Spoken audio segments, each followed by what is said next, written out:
The third season finale of RE0 ended up largely as expected, both in terms of the events taking place and the number of things left unaddressed. There were too many story and character threads introduced since our arrival in the Watergate City for a single episode to resolve. So while I am glad there was no attempt to tie it all up just for the sake of completion, there are a few where I wish the characters acknowledged that things are still up in the air. That said, the season seems like it appends directly to the next one, and evidently that was the original production goal as well. But even if I didn't know that, the introduction of new threats and new crises requiring immediate character attention would have implied as much. Because of that, I'm going to split the main section of the video into two parts, one dealing with the events and outcomes of the season finale, and the other examining what remains unresolved and what was newly introduced, looking at the near future of the story. First though, our last round of question and answer. This time I've chosen a lot of questions that have shorter answers, including a few that are not directly about the story, while others I have used as a guide for later sections. But I want you to know that I'm going to release a separate video to answer my most asked question, so look for that in the near future. Now, several people in several weeks have asked me about things in the Breaktime shorts, so I want to remind people to check out the video description to find links to all of the Season 3 shorts with embedded subtitles, a volunteer effort by a few members of our community who gave me permission to share their efforts with you. We're actually going to hold a bonus stream on Sunday, April 6th, just to focus on the shorts and the insight they add, so the discussion will be over there instead. Now then, first question from iHeartNJDevils3536. You had mentioned a few weeks ago that you won't be covering RE0 in the same format after Season 3, and so I was curious if you could share what your plans for Season 4 content are. So the thing I won't be doing going forward is episode-by-episode weekly coverage on YouTube. That was a lot of what I did originally on this channel, and it is still what I will do over on Twitch. We watched all of Season 2 and 3 together, and we'll do it again when Season 4 arrives. Here though, YouTube has become even less keen on serialized content as time has gone on, and I am simply going to stop trying to ice skate uphill. What YouTube really wants are standalone videos that people will be enticed to watch from their title and thumbnail combination, and will be enticed to complete due to the quality of the content. A single episode in the middle of a show, part 3 of a part 7 series, anything else which implies prior investment works against the platform's preference. Instead, the videos I make will be focused on a single aspect of the series, incorporating whatever has happened up to that point. The recent video, Reinhard on Trial, did indeed have a long section examining his character, but it was also about that entire episode and things that had nothing to do with that title. In the future then, such a video would just be zeroed in on that one idea. I may in fact recreate that particular examination at a later date. This makes for more focused and more concise analyses, with a longer shelf life than the week-to-week catch-all examinations that I have done for Season 3. Quite a few sections of my episodic coverage could have been their own, much shorter videos. In fact, let me put Meow Meow 588's question up here now. They don't remember if I've talked about this yet, but what do I make of Return by Death's conspicuous absence as a storytelling device this season? I can understand not remembering, because although I did talk about this, it was just one part of an earlier video covering episode 58, which I will link above instead of just restating it here. It starts about 2 minutes in, and I basically assert that the absence of Return by Death actually constitutes a new usage of the story mechanic, and is the latest example of how the story manages to keep the power fresh. But that would have made a nice little standalone video in its own right, rather than being buried among the other half-dozen things I discuss concerning that episode. It is that sort of thing that I envision making going forward, for this and other series. On that note, the Ario444 asks, after this season of RE0 ends, what series will we be covering next, if you have one in mind already? There's two answers for this one. For YouTube, I simply won't be confined to a single series at a time, as there will be no more attempts to cover anything comprehensively. Instead, I have partially written scripts for The Apothecary Diaries, Dan to Dan, and Freerun, as well as a final look at the surprisingly excellent Girls Band Cry. There's 2 series from this past season that I want to write about if I can make the time, and I'll undoubtedly choose something from spring for inspiration as well. The second answer is that on the Twitch side of things, we will pick a new ongoing show to watch and discuss week to week like we have for RE0, and I simply don't know what it will be just yet. Each season, I watch the premieres for almost all the new series, and I host a stream called The Preview Show, where I present a short look at each title with premise, selected clips, and my initial thoughts. The next one will be the 24th season in a row that we have done so, and whenever we don't already have a series in mind to cover, it's this preview show effort that helps us narrow down a new selection. Oh, and while I'm at it, the Wholesome Cultist 6702 asks, where can we watch your full stream VODs? Currently, they are up in the highlights section on my Twitch page. I used to store all of my past streams this way, but Twitch abruptly changed their policy this year, and I had to remove 1,600 hours of past content. All of Season 3 is up there right now, but it will be taken down when I again need the space, and I don't yet have a permanent solution. I do want to mention that today's RE0 video isn't the last thing I'm doing before Season 4. In addition to the single question video I already mentioned, I intend to update both my remaining mysteries and Written in the Stars videos to incorporate Seasons 2 and 3, and there's a good chance I will make others closer to Season 4 as well. Okay, next up, Raphael HCS6477 asks, now that Season 3 is over, how would you rank the seasons in terms of personal enjoyment? So I'll answer this question, but without the ranking. There's a famous quote from Teddy Roosevelt that I have found remarkably true. Comparison is the thief of joy. For me at least, picking winners and losers, or trying to order my preferences, never makes me think more highly of whatever I rank first, it only makes me think less of whatever I rank after. Humans are simply more sensitive to negativity than to positivity. Realizing this, I started avoiding value comparisons, and I just enjoy that a lot more. However, I'm perfectly happy to talk about the things I like in each season that are different from the others. Season 1 was well designed as an introduction, with short but increasingly longer arcs that also shuffled characters and locations in a methodical way. This meant the cast at any given point was small enough for us to get to know them, and the changing locations both explained the shifting lineup and expanded our understanding of the setting. And then, right in the middle of the entire thing, you drop this heavy and tragic character work where the cheat power of return by death starts to look more like a curse than a blessing, while the audience has to decide how they feel about a main character who seems very flawed and very unsuccessful. This was a very risky story decision, and I enjoyed the boldness of it. Then it follows with a mini-arc inside of the third arc in the form of the White Whale Hunt to give us some temporary relief, ending with one more botched attempt before a final victory that clears the board down to just the main two. Season 1 has lots of shorter goals and conflicts, and clear delineation between bad loops and good. And this kind of segmented rising and falling action is effective for a story that an audience is not yet invested in. There are evenly spaced and frequent payoffs to keep stoking our satisfaction with the story, while the constant drip of mystery draws our interest forward. With Season 2, you now have an audience more invested, so you can lengthen and complicate the arcs with a little bit less friction. If the story began with the whole Sanctuary affair, I don't think it ever would have caught on. I thus really liked how complex Season 2 ended up, as it introduced all these new characters whose motives you don't yet understand, while trying to determine the motives of people you thought you knew, like Roswell, Betty, and Rom. Meanwhile, the two leads have to wrestle with their own purpose and identity, making the entire season one in which characterization and mystery are completely intertwined. Though it is treated as one long arc, it subdivides neatly into two parts, starting just after Oto's intervention in the second half that leads to the straight bet between Subaru and Roz. This second half features no return by death, and a shifted focus away from Subaru, giving time to Garfield, Oto, Betty, and especially to Emilia. It therefore feels quite different from the first half, and in fact from the series to that point.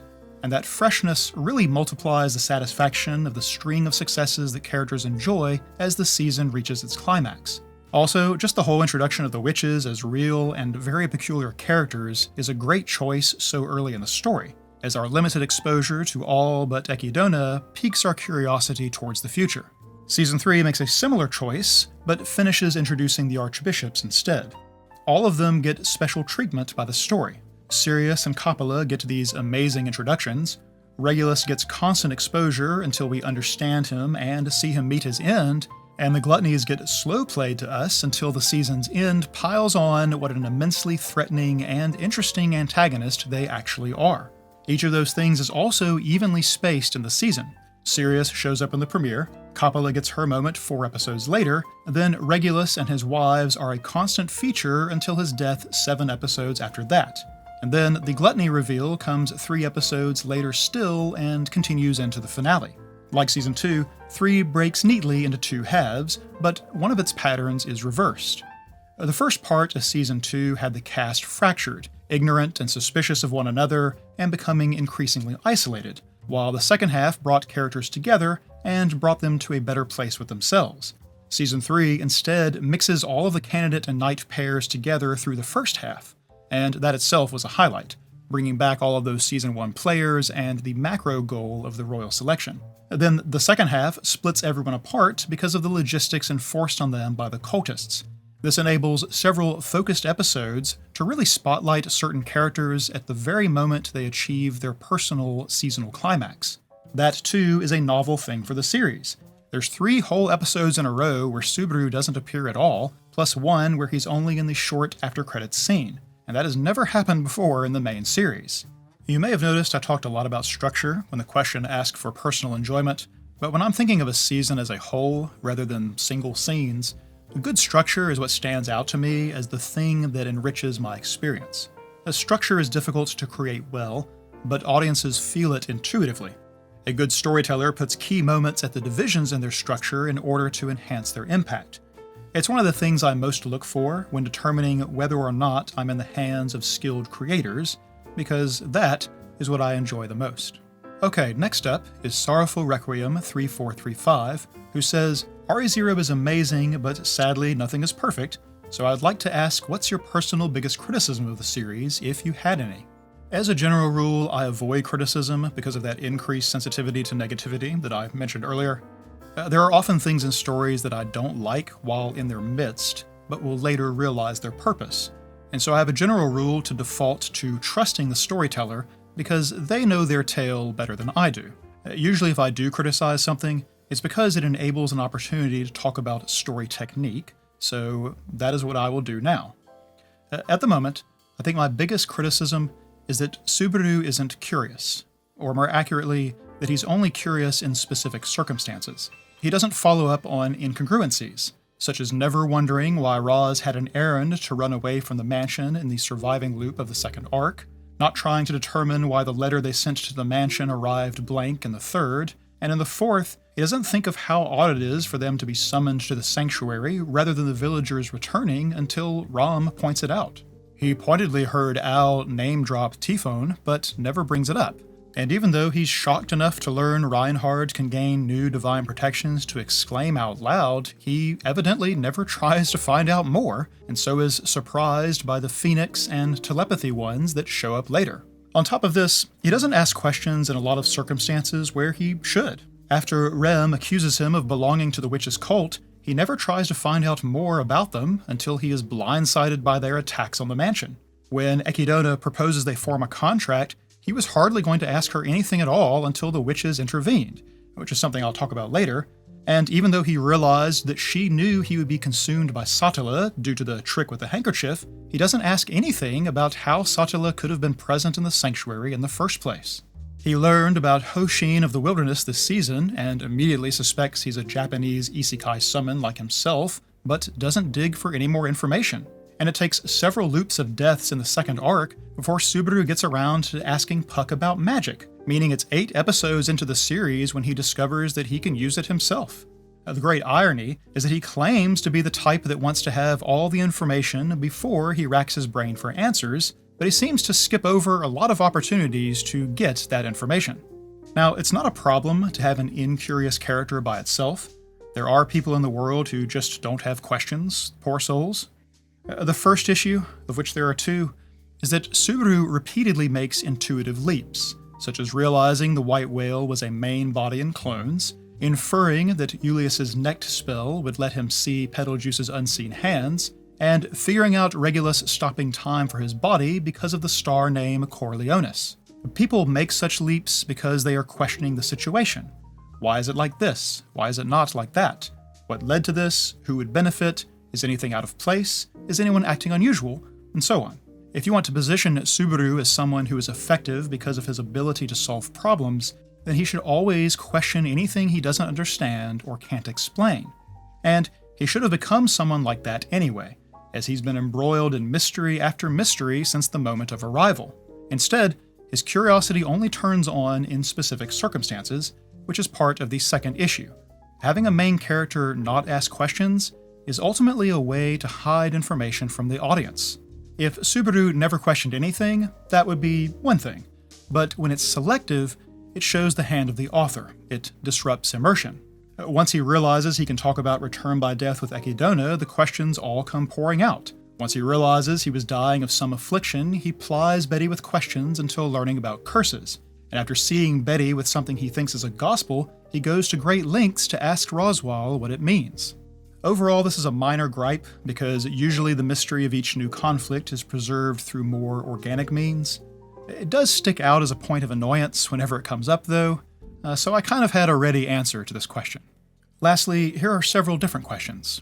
Dumas 1098 asks where I believe the story will go from here. What is the next course of action for Subaru and company? Both Eat Burnt Sushi and Andrew Maston 4312 ask about reversing the power of gluttony, whether it's possible, whether killing gluttony would restore Rem to how she was, or to something else.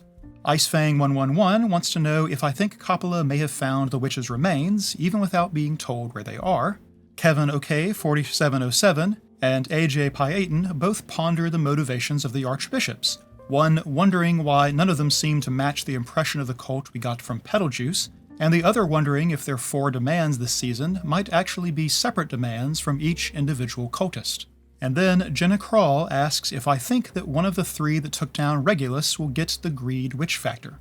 I'm going to answer all of these questions, but I'm going to do so in the course of discussing the final episode and what I think may be coming next. So, let us now examine the Season 3 finale, the result of the battle for Peristura. The last section of my video on the previous episode was basically a rundown of everything still up in the air coming into this finale.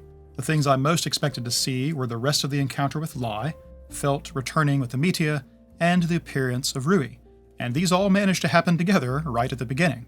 Betty was indeed woken up by the spirit gems that formed the original reason for coming to the city, but perhaps due to her contract with Subaru and their current separation, she is not back in top form, and must consume more such gems to cast powerful spells.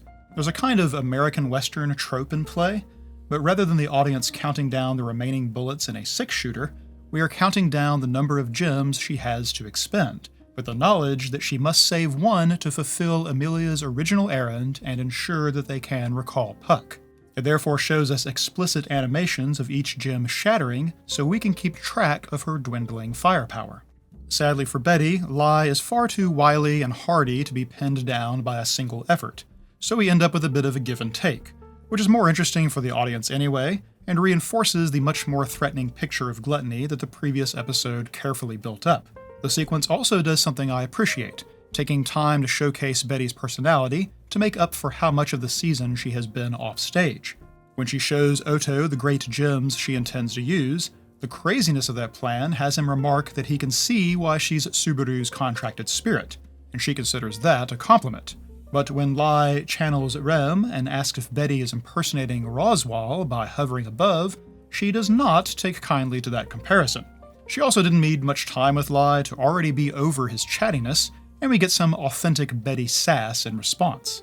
Once it's clear Betty cannot just one-shot the Archbishop, the fight begins to appear like a classic teamwork makes the dream work setup, where a powerful person that has no allies can be taken down by less powerful people who do. Betty feints with a spell to keep Lai's attention, and the rest try to exploit his distraction for advantage. Instead, additional allies mean additional casualties, overturning the teamwork trope, and in the process we're shown additional dimensions of the gluttony power. Lai still touches the guards and says their names simultaneously, but with one he only uses his foot, and can nevertheless lick the one palm to capture all 3. The eating is even easier than we imagined. But then we also get something new. Last episode, we focused on the licking of the hand and the authority use spell visual. This time, we focus on the victims and get a different effect, each of their bodies breaking apart and stops time before reforming, after which they collapse. This sets us up to recognize a similar visual later, but in the moment, it strikes me as representing a breaking apart of someone's body, yanking their soul out, and then putting the body back good as new. It's not death, and presumably the link between soul and body remains, which I guess is why REM does not decompose, but the soul is no longer in its original housing. It's like removing the contents of an egg without cracking the shell. Such power with such speed dashes any hopes of a simple team-up winning the day, and Otto explaining to Betty how he no longer remembers the people below allows her to understand what has happened and appreciate the gravity of the encounter. Gaston and Dinas are already out of the fight, and Betty must burn another gem to prevent being a victim herself. Well, it's about time for the anticipated reinforcement from Felt, and we learn that a year under Reinhardt's care has not made her any less reckless. Great aim, though. All this accomplishes is momentary confusion for Lai, as it hardly seems like something that would make the Sword Saint cry, as she claims. Maybe they were sold some snake oil after all. No matter. Felt is the one he really wanted in the first place, and before anyone can stop him, he touches her, says her name, and gloats in anticipation of his gourmet feast. Well, I'm glad I mused about this possibility in the last video, as I, and I imagine most of the audience, expects Felt to end up being the kidnapped princess that kicked off all of the Astoria family troubles. That means at the very least she should have a family name instead of the single name that seems common among the slum dwellers. So I thought there might be a problem if Gluttony got a chance to try her. I just didn't realize how much of a problem, as Lai's attempt to eat a false name effectively poisons him. There's a really interesting puzzle embedded in that reaction, as the gluttony power must not be as straightforward as stealing souls out of their shells. A poisoning reaction implies that he did take something in, it just wasn't felt. That raises questions, but it does clear something up. The names they eat are not what people go by, or even the ones that match their identity, it's the ones they are given at birth. In Felt's case, you don't even need to know that you have a different name. And that tells us that this world's magic system applies special status to true names. Lots of magic systems do so, because there have been many cultures in human history that likewise believed that the names of things held a special relationship to the thing named, that a mystical link existed between them that could be acted upon. Knowing that means we should look with fresh eyes at these star labels that the archbishops seem to receive, as it may mean that they are fundamentally changed in the eyes of this reality, either rewriting their true names, or erasing them, or even protecting them. And this is to say nothing of the witches whose names seem to be cribbed from Earth's mythologies. As an aside, this also means that Regulus reducing his wives to numbers effectively protected them from being gluttony victims, though I imagine that was only a happy accident. Anyway, this is finally a turn of the tide in the fight with Lai, and Betty wastes no time pushing advantage. The Metia is not a giant club, even if it can be in a pinch. It's instead some kind of magical conversion staff. Metias were originally described to us as something that allows people to use magic even if their gates aren't open, and we see that this one consumes mana when 2 of Betty's remaining gems break apart on activation. I guess the physical staff takes the place of a spell or incantation someone would need to know, or perhaps allows the use of spells that are in another school or don't even otherwise exist, because certainly Betty can use magic normally. It certainly has an effect commensurate with the mana it consumes, but it's not an instant or agile weapon, and even in his poisoned state, Lai tries to get away. Now we reverse the seeming futility of the teamwork approach, as Gaston manages to hold Lai still long enough for them to fire, and Betty gets to give him a smug grin before the blast finds its target. Curiously, the weapon makes her think of her mother, meaning Echidona, and she states she has old memories associated with it. Whether this is something the Witch of Greed used or created, I can't guess, but it's a bit alarming to learn powerful tools from that era are just out there in the world where people like Romji can get their hands on them. Now, it's taken almost everything they had to push Lai to this point, and the poisoning reaction wasn't even something they planned for, but for a moment, it looks like victory has been achieved by a hair's breadth. We know it's a finale, and expect something that looks like the good guys overcoming a trial. But The previous episode dedicated so much of its effort to unveiling the awesome threat the Archbishops of Gluttony represent, and the highest emotional stakes involving Lai concern Rem, and therefore Subaru, who isn't part of the scene. Especially missing is that we don't know what happens to the people eaten if one of the Archbishops of Gluttony are defeated. Do they immediately wake up, with both their own memories and other memories of them intact, as though nothing happened but the passage of time? Or are their memories affected, either absent, or perhaps mixed with all the others who had been eaten, like what happened to Subaru when Satila swallowed the sanctuary? If certain things in the world have been rearranged to keep their disappearance consistent, do all those things revert to their original state? I, for one, doubt they will wake without their memories, as I can't imagine reversing all of the character work between Rem and Subaru after keeping her off stage for so long, but something other than just picking up right where she left off could still be on the table. At the very least, I feel like we should have some kind of conversation about what to expect before we ever see it happen. I wondered if having Yoshua eaten by a different archbishop than Rem was going to be part of that setup, that we would see Roy defeated first and could observe what that means for Yoshua. That would provide clarity and perhaps additional stakes or hurdles when it came time to try retrieving Rem from Lai. And I think it would make a lot of sense to explore these possible outcomes ahead of a final showdown. And so, even before it happens, you can meta reason that this is not where Lai meets his end. But the manner of his escape isn't just a surprise. It ramps the danger level of gluttony to even greater heights. Dinas moves to deliver the coup de grace, but whatever happens is so fast he can't even react to it. The sound effect of his Achilles tendons being cut and him beginning to topple occurs before his face can even register surprise. Where Lai was previously sprawled, there is now just a thin scattering of ash or burn marks or something that matches form, and Oto has just enough time to knock Betty out of the way of a surprise attack. He pays a terrible price, flesh scraped to the bone on the front of both legs. Honestly, as often as we've gotten some really awful scenes of characters in distress, it's impressive that they still manage to pull off something that gets such a visceral reaction out of me. It's a horrifying wound, completely debilitating, and now there's just an entirely new threat in the fight just after they lose two more contributors to their side. The newcomer doesn't look anything like Roy or Lai, but the dialogue certainly matches, so this must be the referenced Rui. Which it both is and isn't. The initial appearance cracks and shatters, and as the shards resemble the earlier scene of the guards being broken and reformed, the implication is that this green-haired, shirtless fellow isn't Rui, but someone the gluttonies consumed in the past. Roy and Lai have only imitated the people they bring forward, as an actor might portray someone else, but it seems Rui can do far more. Her actual appearance matches her self-description of being a little sister to the other two, and what's more, it seems as though she was inside Lai, rather than joining the fight from the outside.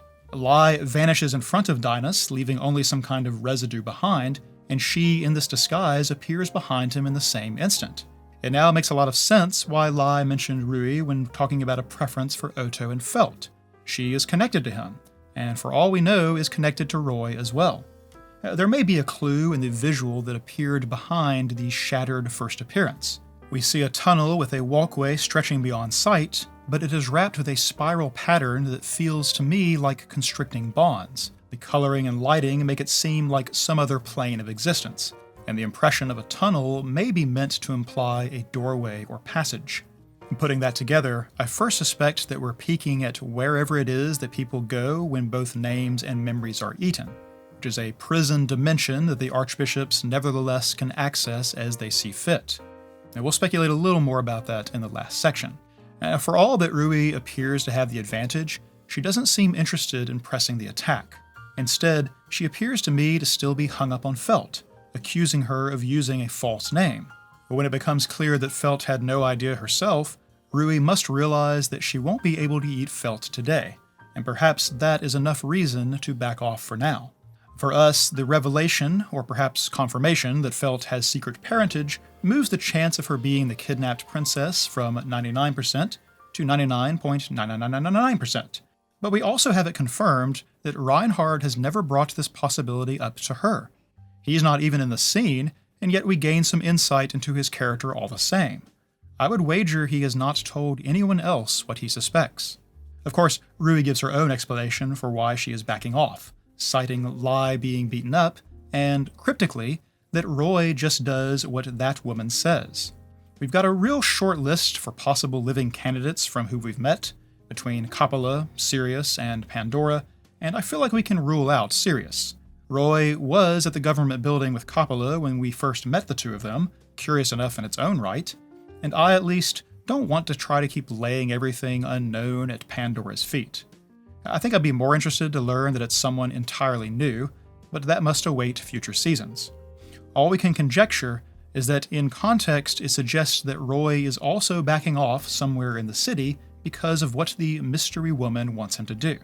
Now our 6-bullet count trope re-enters the scene, as Betty is not happy about letting them walk out of here alive, yet only has the single remaining stone that she wants to save. I imagine there is a tug-of-war of loyalties within her, wanting to defeat Gluttony because of Subaru and Rem, because of the damage done to Otto, but also wanting Amelia to be able to recall Puck, if only for Puck's sake. Rui strikes me as far more grounded than the other two, which honestly makes her seem like the most threatening, and she simplifies the entire standoff just by naming Gaston and Dinas Trazaldi, the implication quite plain. Betty lets her go, and Rui's "how sad for me that you're so smart" is such an ominous line. To me, it implies Rui would still have welcomed Betty attempting to continue, that she was not bluffing her way into a retreat.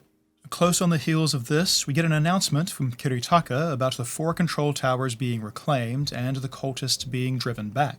This confused me and made me suspicious when watching it live, because the exaggerated emphasis on the broadcast media last episode suggested it was going to have plot relevance. A working media doesn't change anything, so there's no need to highlight it. And so combined with the damage shown to the room, I assumed it must have been broken by the attempt to kill Coppola. What I now guess is that they were trying to show us that despite the building collapsing, the ability to broadcast was still intact, but I feel like this was the wrong visual shorthand for that intent. It's even more confusing when Subaru and Amelia show up at the government building, where Kiritaka presumably made the announcement, only to find no one else there. Trying to make sense of it in the moment, I thought the announcement must be a fake, some trick of the cultists to get the city to lower their guard, but no, it's just an oddly constructed set of scenes. But who cares? We've got a Betty Subaru reunion on our hands, the first of many moments meant to put the season's many wrongs to rights again. I'm particularly fond of the scene for how efficiently it communicates the Betty, Subaru, and Amelia dynamic that developed during the 1-year time skip. Subaru is immediately emotional to see Betty up and about and isn't shy about showing it, an improvement from when he was reluctant to get teary-eyed in front of Amelia in seasons past. He's warm and affectionate with her, but she keys in on his statement about using up her mana and going to sleep at the wrong time, and isn't about to let him pin the blame for their separation on her. She's not actually that sore, though. As she says, it's a given that he's going to cause trouble for her, and so I think we can infer Betty rather prefers a Subaru who needs her support. For her part, Amelia stands respectfully aside to let the other two re-establish their bond, and she is pleased to see it. Betty may be a little jealous of Subaru's attention, but Amelia isn't bothered by his bond to Betty at all. Perhaps her own experience with Puck means that she understands their relationship better than Betty does. Perhaps she even delights in the symmetry of Subaru being contracted to a great spirit, like she once was and hopes to be again. Betty expresses relief to see Amelia is also well, but casts it as because Puck would be sad otherwise. Amelia, though, thanks her for worrying on her behalf, seeing right through Byaku's persistent tsundere tendencies. For all her lack of worldliness, Amelia is the most emotionally intelligent of the three, and I think this little snapshot shows how each has come to understand the other during the time that they have spent off stage. I'm glad they took the time to give this reunion its own space, among all the many things that happen after the fighting is over. Quite a few of those things are just tying up loose ends.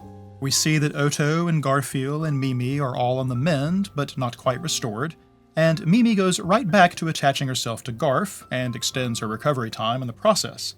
Garf's half-siblings are reunited to their mother, Ruzabaru and Tina are reunited to one another, Felt is reunited to her reformed thugs, and Heinkel is reunited to his bottle. Cruz remains bedridden, while Wilhelm is still deep in his feels, and the city begins to rebuild as Liliana serenades them all once again. The broken-down government building and partially broken media as the setting for her performance seem to say that there have been setbacks and loss from the cultist assault on the city, but a new day comes again all the same, a mixed ending rather than a completely happy one. Even Liliana finally learned how to wink, but still manages to bite her tongue. This thematic idea gets an echo in a short scene between Emilia and Subaru. Noting the two kids that Sirius kidnapped back together, Emilia expresses her gladness that they're both all right, while Subaru wonders if it isn't imprudent to be glad only those two are safe when the town has ended up in such a state. Emilia insists that they have to rejoice in such things because they all worked hard to make it happen. The fact of the city being partially destroyed and many lost doesn't diminish the importance of the efforts that prevented its entire destruction and the many who were saved. She is saying it doesn't have to be a perfect outcome to be a good outcome, and that is consistent with her optimistic outlook that seeks to see the best in situations and in people. That part of her personality also comes into play when they try to decide what to do about Coppola's victims. Aphilas indicates that it's beyond his ability to heal, and may not even be a matter of healing in the first place, while Priscilla suggests that the merciful thing would be to grant them death if they can't be restored. While Emilia doesn't know how to fix them, she isn't willing to give up, and so proposes putting the matter on ice in the most literal sense. Thus, this problem gets passed to the future, and we finally get to see that the dragon is still around. Interestingly, Priscilla ends up challenging Emilia over the matter, saying that if she succeeds, she will acknowledge Emilia as her rival.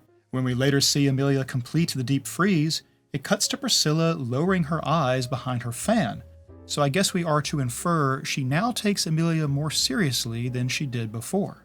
There's also a pair of encouraging scenes involving Subaru. The first was when Kiritaka comes to bow his head and thank Subaru directly for all he did to protect the city.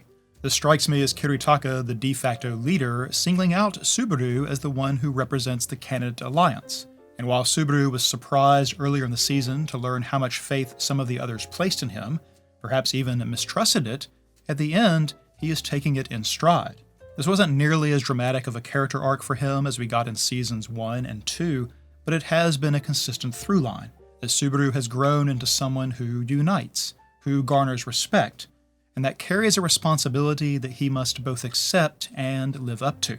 Reinhard is part of the other scene, as the two, once partnered for the raid on Regulus, meet up once again. Subaru immediately thanks him and bows his own head, saying he might not have been able to save Emilia without Reinhard. In response, Reinhard will stop himself short of giving whatever pleasantry he normally would, to instead emphasize Subaru as his friend, that helping him was a tremendous honor. This emphasis on Reinhard's part is encouraging in the wake of what he went through since they parted, but I'll go into a little more detail on that later. Now, all of those scenes I ran through give us some sense of completion, and most of them indicate either a good outcome or one that is improving. Most of the characters in these scenes likely feel relieved and encouraged about the future after the awful previous day and night. But, for us in the audience, there is this hanging dread over the entire affair that it began way back at Kiritaka's broadcast, and it's one of the really clever things the finale pulls off. The previous episode saw the end of the Coppola confrontation, but we left the fights with Roy and Lai unresolved. We pick right back up with Lai and see it to its conclusion, but then comes the announcement that the control towers have been reclaimed and the city victorious. That means the encounter with Roy, Julius, and Ricardo must be over, that tower secure, but we have no idea as to the outcome. And though Anastasia will proclaim that everyone's back safe and sound, with none lost, we are well aware of what the gluttony power can do. If one or both of her retainers are eaten, she wouldn't actually know if they were lost, and so we can't believe her until we set eyes on the pair that we last saw facing Roy. So of course, the episode then intentionally keeps them off stage, but in a way where we still can't be quite sure what has happened. There was no reason to expect to see them among those gathered at the government building, nor to see them in the sick bay where Otto and Garfield convalesce.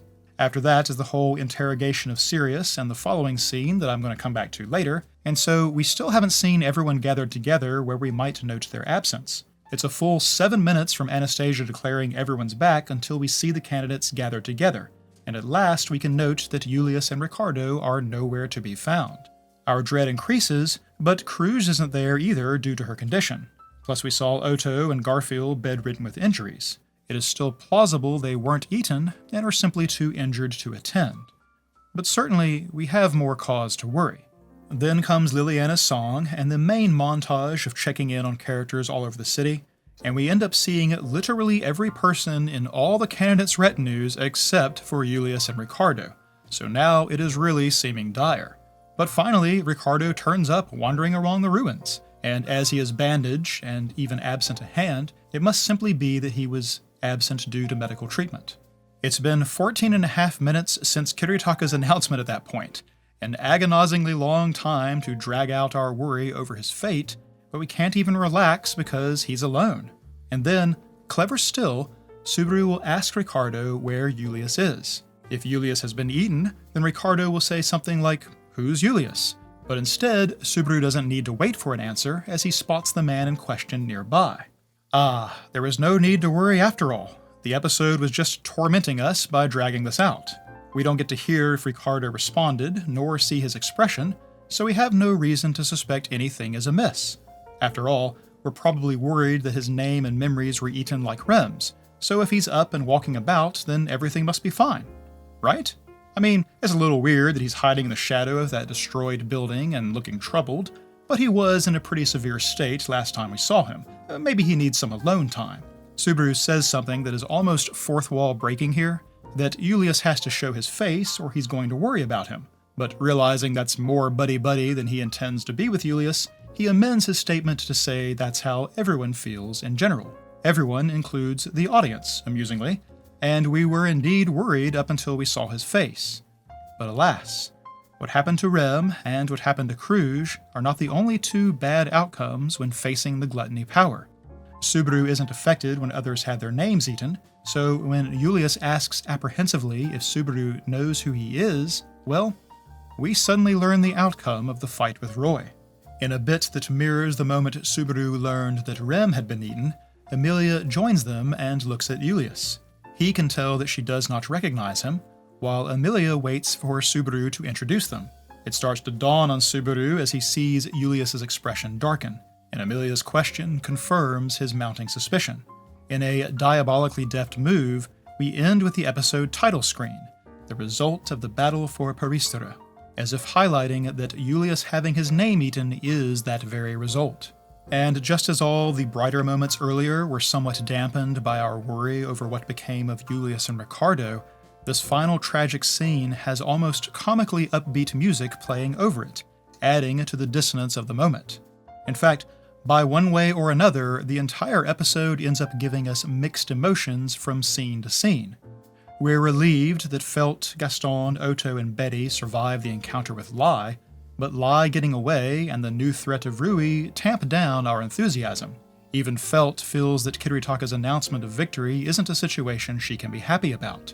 There are lots of individually good outcomes, but we can't fully enjoy them with the intentional way we're made to worry over Ricardo and Julius while they take place.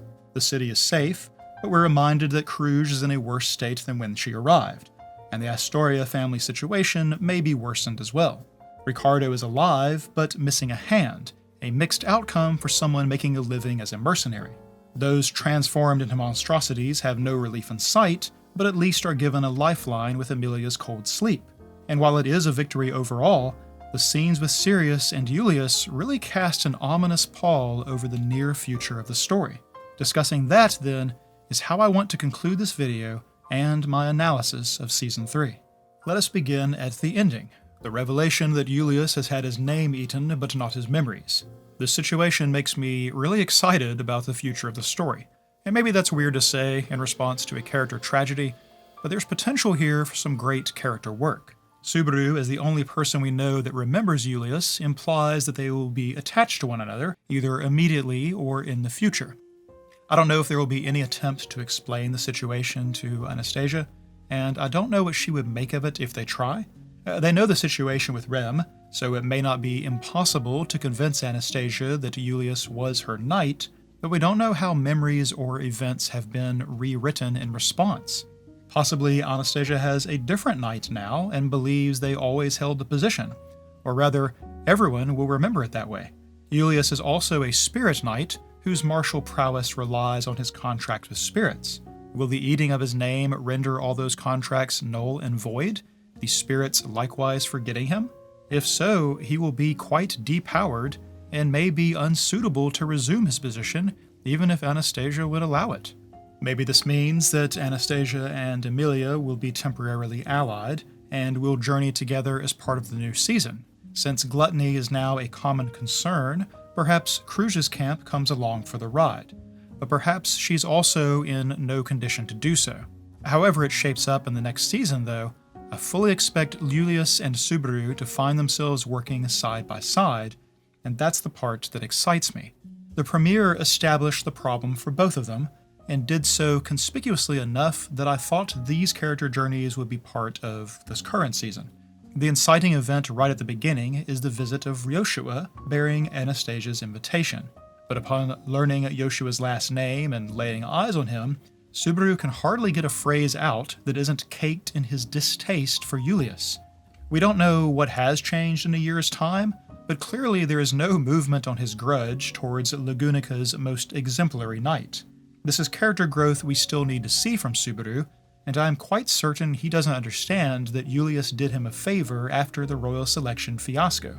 Insulting the Knights of Lagunica could have meant his death, but Julius damages his own reputation to instead challenge and humiliate Subaru in front of those knights, a beating so one-sided that his comrade's initial anger cools and even turns to worry. Ophelis even chastises Julius for this act, playing the villain for someone like him, as he puts it. For all that Subaru harbors distaste and embarrassment around the entire subject of Julius, the feeling is not mutual. Not only did Julius stick his neck out for Subaru then, he explicitly calls him friend when they fight against Betelgeuse, and was distressed when needing to mercy kill him in the previous loop. Instead, Julius's issue revolves around his identity as a knight, and the conversation he has with Subaru after Heinkel shows up is what signals to us to expect him to face some kind of crisis around that identity. Well, he certainly has a crisis now, and perhaps something this drastic was always required for both of them to be forced to work on these issues. Even though Subaru nurses his grudge, he has grown considerably as a person and is probably in a more receptive state. If nothing else, his reaction to Julius's name being eaten, clutching his chest, an expression of dismay, these all indicate that he feels pain and distress to know Julius has been so harmed. As someone uniquely affected by gluttony, Subaru is already the best person to remember Julius. As someone who is summoned to this world without knowing a soul, he is also especially suited to empathize with Julius's plight. I want to believe that our current Subaru will insist on helping Julius, even taking him in if necessary, and in the process will shift how he thinks of the former greatest knight. Because for Julius, being stripped of all recognition and identity, and possibly even his spirits, will be a terrible blow to bear. His unfailing adherence to knightly code and conduct, his successful rise within the ranks, and his position as knight to Anastasia are all things he worked hard on, took pride in, and built his identity around. Who is he if you take these things away? He may not even know, and I foresee quite the mental anguish in the short to medium term. Of all the people you could harm by eating just their name, Julius must be near the top of the list. And in fact, I want to propose something. I mentioned in the video on last episode how it seemed Roy was not imitating Yoshua so much as either blended with him or allowing him control, that the words and emotional reactions we got were actually Yoshua's own. The final line indicates that Yoshua actually hates his brother, hated and resented him ever since he was able to pick the appa. And so I think it may be Yoshua's doing that Roy eats the name but not the memories. Erasing Julius and putting him in a coma or whatever is one thing, but forcing him to continue living with all his accomplishments stripped away? That sounds like the intent is punishment, and an envious younger brother choosing to spite Julius in this way just has a certain logic to it. So, however this Julius-Subaru connection shapes out is the thing I'm really excited about going forward, and is almost certainly one of the first things the new season addresses. This already suggests a renewed focus on gluttony, but we had an even bigger reason to suspect that the Archbishop trio would factor into what's next: the interview with Sirius. I skipped over covering her scene in the previous section because everything we extract from it points towards the future, or will involve a bit of speculation to parse. This sequence really stands out from everything else in the finale, and is even intentionally given this different greenish color cast to visually separate it as well. Weirdly, Sirius does not start ranting and raging at Amelia like she did in the square, and instead reacts to Betty as a spirit in the shape of a woman.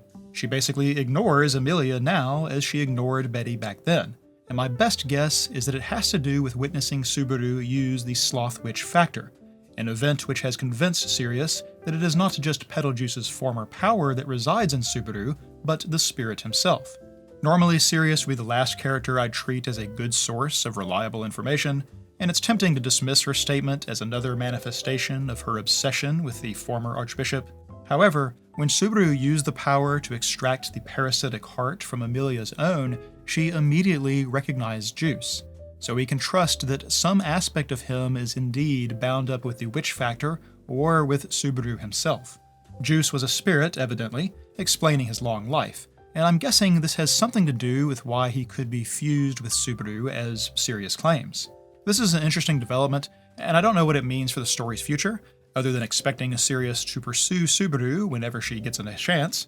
Far more interesting for me, though, are the questions that Subaru asks about the cultist's goals and what her answer seems to imply. He wants to know why they collectively demanded the tome and the artificial spirit and all that, but he is barking up the wrong tree. Sirius doesn't know or care about what the others want, just that they gathered in the city on instructions from the Gospel. We already knew she read hers, as she stated plainly that she must prioritize the Gospel's orders when she left Subaru bleeding out in the square. And yet, she doesn't know why those other demands were made. To me, the implication is that her Gospel only shows her things relevant to whatever she is pursuing, and provides, or maybe even commands, her next steps along that path. Wherever the demand for Tiphone's remains comes from, it simply isn't in her copy, and that means reassessing this whole system. This is going to take a bit to explain. I think that Betelgeuse, as our first introduction to the witch's cult and the Gospels, has given a false impression of what is actually going on, and not just to us, as Subaru asks Sirius about reviving the Witch of Envy when the Gospels come up, only for her to say she couldn't care less. In Season 1, it came up repeatedly that when people say witch, they are always referring to Satala. Other witches existed, but she is the one that looms large and continues to inspire fear. In that case, a witch's cult must likewise refer to a cult that venerates or obeys this particular witch, right? And then we meet Betelgeuse, and he is indeed all about Satala, is envious of all the love hanging off of Subaru that we know is related to her, and the ordeal we eventually learn is specifically about trying to bring Satala back by putting her into Amelia's body. The way he speaks about the Gospel as his love's guidance likewise gives the impression that Satala is giving instructions to these cultists, making them an extension of her will and allowing her to continue influencing the world despite being sealed away somewhere. Betelgeuse is unable to carry out the ordeal and is defeated after a few tries, but we know there are other archbishops out there. Our expectation is that one of these other archbishops will be the next to attempt this ordeal, that Amelia will continue to be a target, and the cult will continue to try to bring Satala back into the world. The fact that people in Season 1 expected the witch's cult to act once Amelia became a candidate reinforces the association of the cultists and Satala, and it's clear Subaru is still under that impression, hence why he asks Sirius what he does. The reality seems to be quite different, and it explains why there is no contradiction in Sirius trying to kill Amelia and Regulus trying to marry her.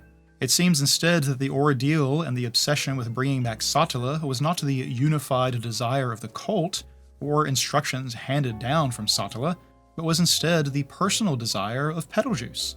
If that hunch is correct, then it means that each archbishop's gospel is particular to each, and the contents of any given book only concerns whatever it is the owner is personally pursuing.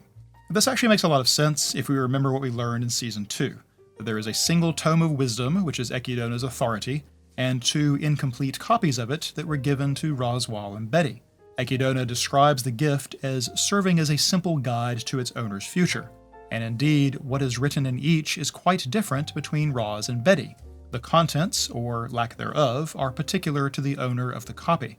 Roz refers to the cult's gospels as defective versions of these tomes, And while we don't know what makes them lacking in some way, or even who made them, I think it's safe to assume that they would still be specific to each owner. We seem to see this reflected in the demands that were issued to the city. Coppola is the one who gets on the broadcast and asks for the witch's remains. It's only later that she will add to the demands for the Tome of Wisdom, the artificial spirit, and the wedding with the silver-haired girl. Well, we know that the wedding is specifically Regulus's request rather than some cult-wide goal, and if that's the case, then why wouldn't the other demands also be personal? We took Coppola as acting in the role of spokesman for the cult as a whole, but her later conversation with Al about the council members dying, without any involvement from her, begins with her plainly referring to the witch remains that she's been after. That first announcement, then, must have just been her own goal. The request for the Tome of Wisdom and artificial spirit perhaps come from one of the other archbishops. With 4 requests and 4 sins, it may mean that one comes from each. Sirius claims she is only interested in petal juice, so we might rule her out. But if Betty is truly the artificial spirit referred to, then maybe that request was from her, and helps explain why she reacts as she does.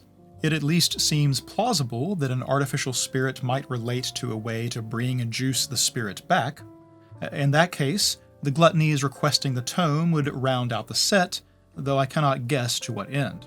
What I think has happened, though, is that the Gospels guided the archbishops to the city as each pursued something they are after.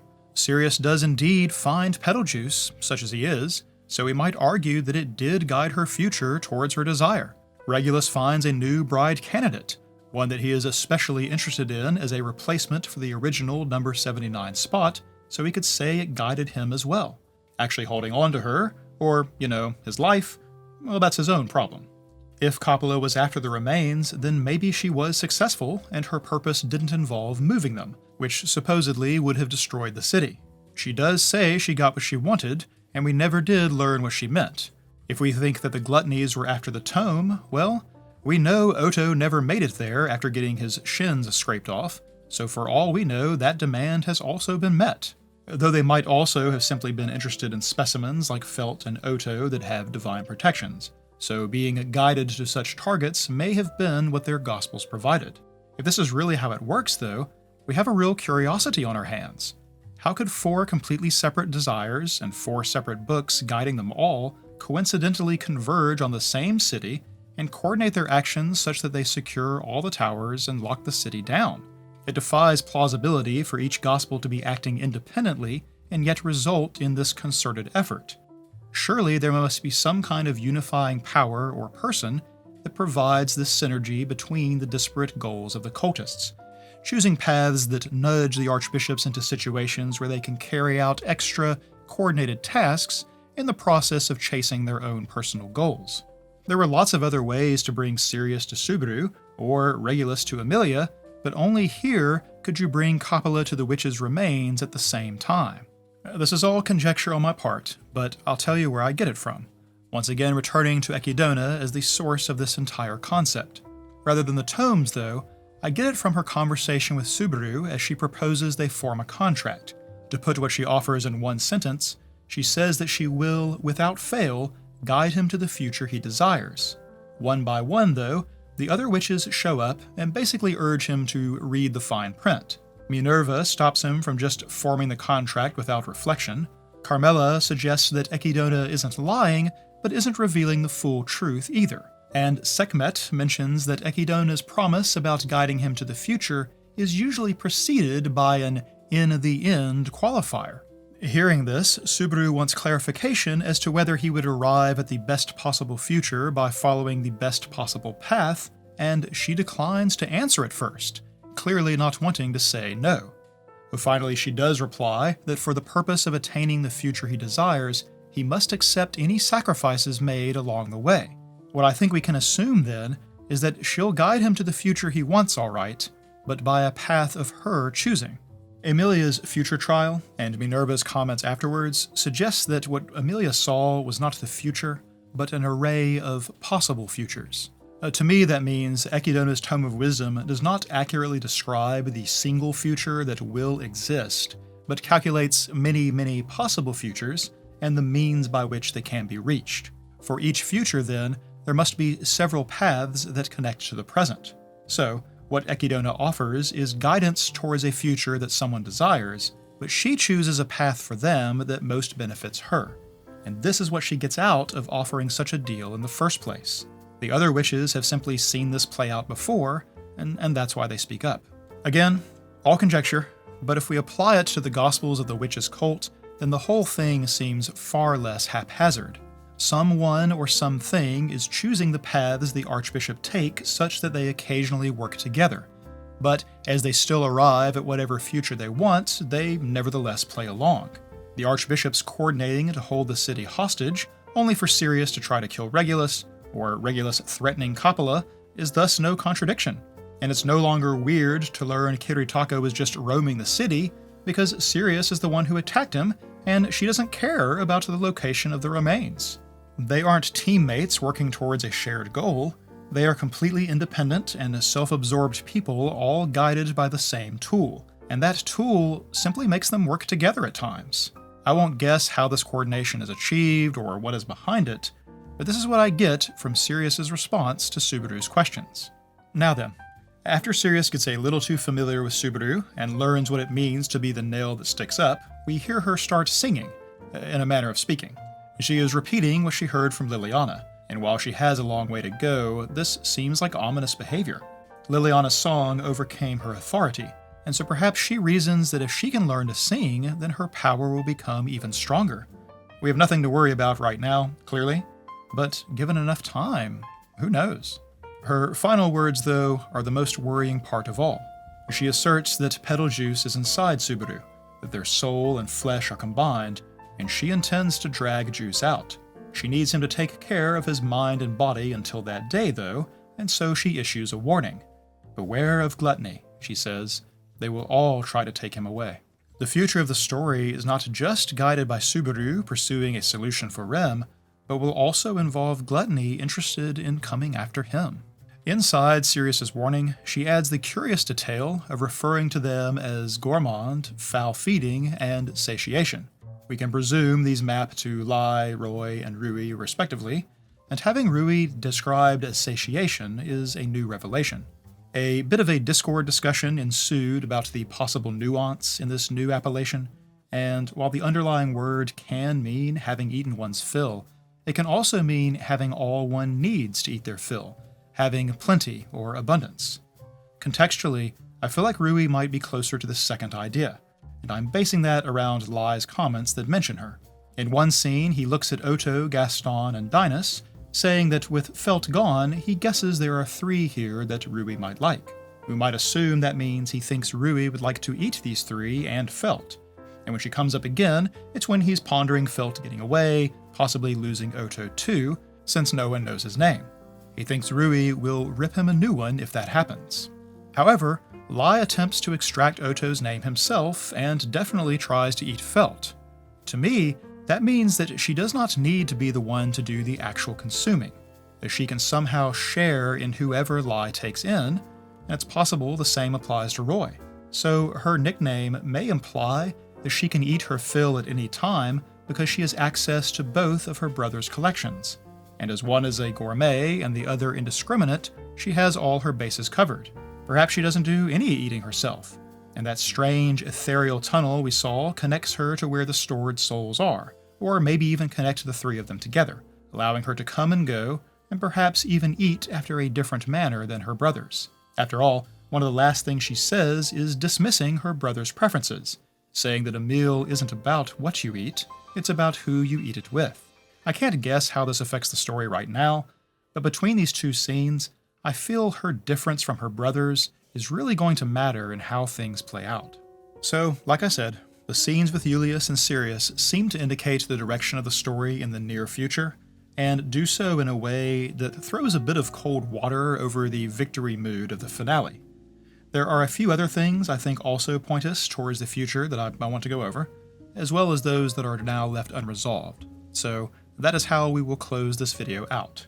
Immediately after the interview with Sirius, we discover Al waiting outside. Betty is a bit short with him, and when Subaru follows up, we learn that Al was the one behind waking her up and providing the magic crystals, one of which she still has. These are Kiritaka's after all, but apparently Al told Betty not to ask him about it, and Subaru definitely finds all that to be shady. I rather agree, and since we suspect Al of being the one who went around killing the council members, him having Kiritaka's gems says to me that he tried to pay the songstress maniac a visit towards that purpose. The deaths of the others is one of the things left unresolved, and I imagine that blame will be assigned to the cultists with no one looking much further into it. It's just something for the audience to know and suspect. But the net result is that they have what they came for in the first place, and Amelia will later say that she and Puck just have to wait a bit longer to see each other again. We don't know what recalling him entails aside from the gem, but it must not be something she can do just anywhere once she has it, so I also expect this to be one of the driving goals when the next season arrives. Now, Al wasn't the only one we found suspicious. There are clear hints that Anastasia is hiding something, though we don't know who else may be in on her secret. Her ability to use magic was a shock to Felis and Al alike, enough to make Al draw his sword, though whether because he suspects an imposter or suspects something nefarious behind her magic is hard to say. If she's an imposter, then using magic would give away the game, so that seems less likely to me. And if gaining magic is the secret she is hiding, well, the same logic applies. At this point, I think they are separate things, that whatever it is Priscilla refers to has nothing to do with the use of magic, and Anastasia's secret is instead something that will come up in the future. For the magic, I want to suggest a different explanation. Julius. I had said in a previous video that we may be seeing some events out of order, and the fight with Roy might actually have been the first one to wrap up chronologically. What I think we can count on is that the towers are all attacked first, and Coppola shows up at the government building later, having waited on all the fighters to clear out. If so, Julius may already have had his name eaten by the time she enters the room where she expected to find Kruge. The magic, then, may instead be a spirit that Julius lent to Anastasia in the same way he lent one to Subaru back in the fight against Betelgeuse.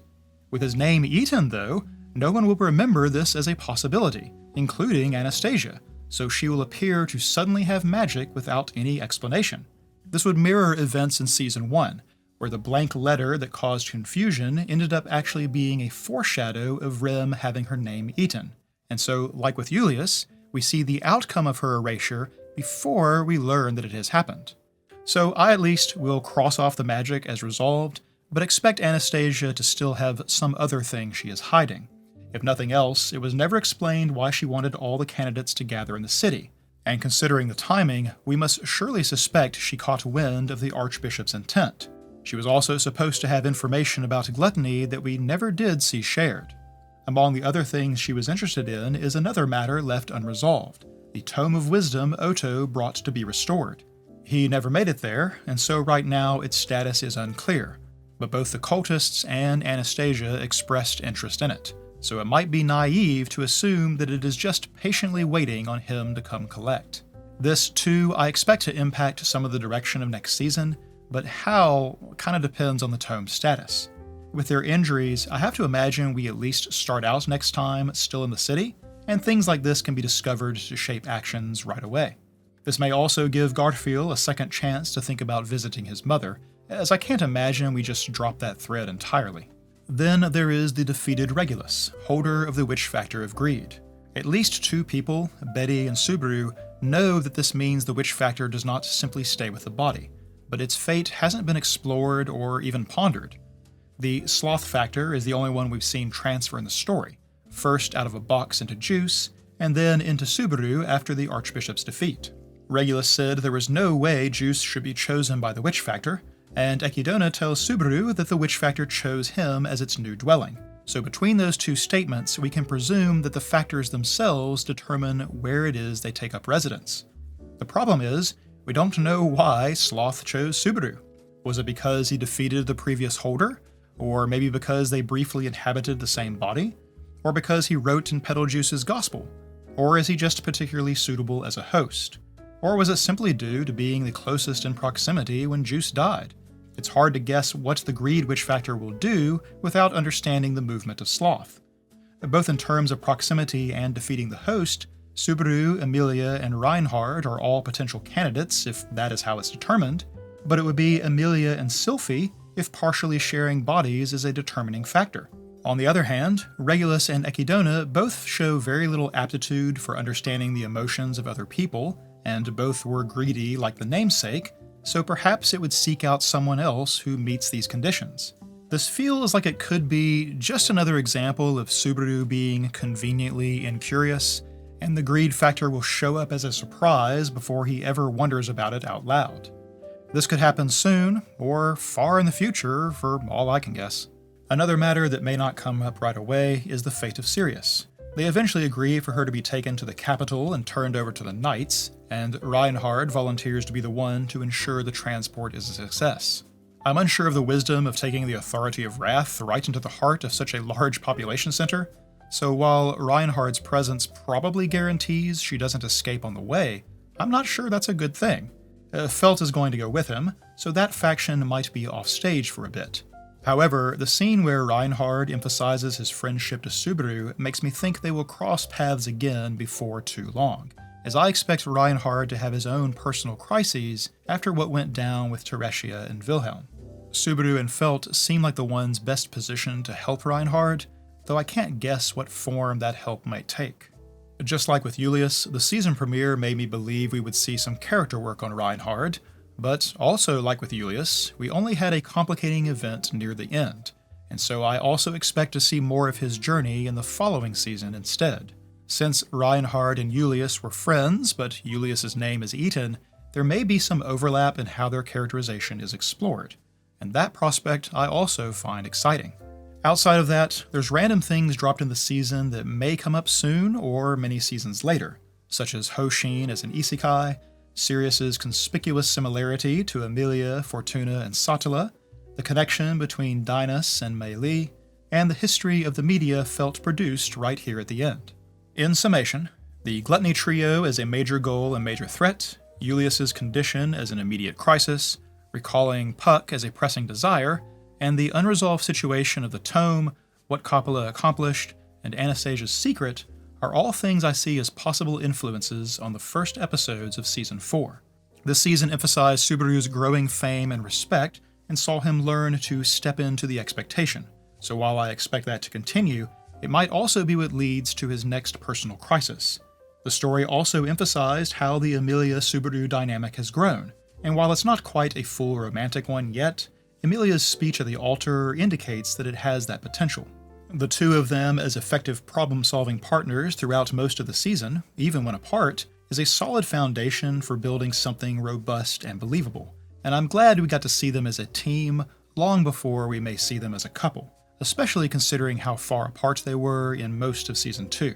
It also strikes me that Emilia's faction has increased their standing with all of the other candidate camps. Otto and Betty helped Felt with Lai, Subaru and Emilia helped Reinhard take down Regulus, Garfield takes care of Kurgan and is a new favorite of Mimi's, Priscilla seems to see Emilia in a new light, and Subaru tried to take all of Cruz's cursed blood into himself before promising her that she could leave everything to him. Anastasia also repeatedly took Subaru into her councils, deferring to him in the matters of saving people in the shelters and in some of the battle plan assignments, which was also a moment that endears Wilhelm to him even further, as though he wasn't already ride or die with Subaru. The big question I have then is whether this is just the beginning of upwards trajectory for Team Emilia, or just a higher place from which to fall when the next calamity strikes. I'm just glad it won't be another 4 years before I find out. I'm Theta, this is Nearly on Red. Thank you for journeying through this season with me. I'll see you again soon.